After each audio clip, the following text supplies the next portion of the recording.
गाय के दूध और गोबर के बाद अब गौमूत्र भी ग्रामीण अर्थव्यवस्था की तस्वीर बदलेगा। उत्तर प्रदेश के बुलंदशहर में एक अनूठी पहल शुरू हुई है, जहां 10 रुपए लीटर गौमूत्र खरीदकर गौवंश संरक्षण, जैविक खेती और महिला सशक्तिकरण का एक नया अध्याय लिखा जा रहा है। ये तस्वीरें इस बात का सबूत हैं कि देश कितनी तेजी से आगे बढ़ रहा है और इस तरक्की में हमारे किसानों को साथ लेकर चला जा रहा है। इसी वजह है कि बुलंदशहर में किसान संगठन यानी FPO की तरफ से शुरू किए गए इस गौमूत्र डेयरी मॉडल को काफी बढ़ावा मिल रहा है। इस पायलट प्रोजेक्ट में 15 गांवों को जोड़ा गया है, जहां आसपास ही सेंटर बनाए गए हैं। यहां रोजाना करीब 500 लीटर गौमूत्र इकट्ठा किया जा रहा है। इससे बिना किसी केमिकल वाले कृषि उत्पाद और जैविक खाद बनाई जा रही है, जिससे फसल अच्छी होती है। साथ ही महिलाओं को जोड़ने के लिए गौमूत्र इकट्ठा करने पर प्रति लीटर 2 रुपए का कमीशन भी दिया जा रहा है। संघ प्रमुख मोहन भागवत एक बार फिर से जेन-ज़ी से संवाद करने वाले हैं। इस बार ये संवाद नागपुर में स्वतंत्रता दिवस यानी कि 15 अगस्त को होगा, जिसमें बड़ी संख्या में युवा शामिल हो सकते हैं। जेन-जी से संवाद करने का उद्देश्य युवाओं के साथ संवाद स्थापित करना और देश के भविष्य पर उनके दृष्टिकोण को समझना है। नागपुर में इस कार्यक्रम का आयोजन संयुक्त रूप से एक मीडिया संस्थान और नागपुर नगर निगम कर रहा है। संवाद से पहले संघ प्रमुख 200 फुट ऊंचे ध्वज स्तंभ पर राष्ट्रीय ध्वज भी फहराएंगे। इससे पहले मोहन भागवत ने मुंबई में जेन-जी से बात की थी। योगी सरकार के निर्देशों के बाद मदरसों पर भी देशभक्ति का रंग चढ़ा, जहां 15 अगस्त को लेकर संभल के मदरसों में तैयारियां जारी।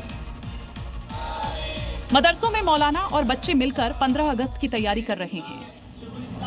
देशभक्ति के गाने गाकर बच्चों को देश की आजादी में महत्वपूर्ण योगदान देने वाले स्वतंत्रता संग्राम सेनानियों के बारे में बताया जा रहा है। मौलाना और मुफ्ती ने बताया कि मदरसों में स्वतंत्रता दिवस कार्यक्रम को लेकर तैयारियां पूरी कर ली गई हैं। साथ ही बच्चों से घर से तिरंगा लाने और दूसरों को भी प्रेरित करने की अपील की है। और बड़ी खबर है दिल्ली से, जहां जहांगीरपुरी में चाकू से हमले का मामला सामने आया। बताया जा रहा है नाबालिग पर चाकू से ताबड़तोड़ वार किया गया। गंभीर हालत में नाबालिग का इलाज जारी है। हालांकि चाकूबाजी को लेकर परिवार का आरोप है, नाबालिग पर पहले भी चाकू से हमला हुआ है। तो बड़ी खबर आपको बता रहे हैं, जहां पर नाबालिग पर चाकू से ताबड़तोड़ वार किया गया दिल्ली में। और अब आगे देखिए कुछ क्राइम अपडेट्स। हिमाचल के चंबा में रिश्तों को शर्मसार करने वाला खौफनाक मामला। पिता ने अपने ही 6 साल के मासूम बेटे को अरावी नदी में धक्का दे दिया। खुद पुलिस चौकी पहुंचकर उसने पुलिस को जानकारी दी। पुलिस ने नदी में रेस्क्यू ऑपरेशन चलाया। MP के पन्ना में 2 पक्षों के बीच खूनी संघर्ष हो गया, जिसमें एक शख्स की मौत हो गई, दूसरा गंभीर रूप से घायल हो गया। घटना के बाद घायल शख्स को अस्पताल में भर्ती कराया गया। वारदात की सूचना के बाद पुलिस मामले की जांच कर रही है। बिहार के अररिया में प्राइवेट स्कूल में शिक्षक ने बच्चे को बुरी तरह पीटा, जिसमें बच्चे की गर्दन टेढ़ी हो गई। गुस्साए परिवार के लोगों ने स्कूल पहुंचकर टीचर की पिटाई कर दी।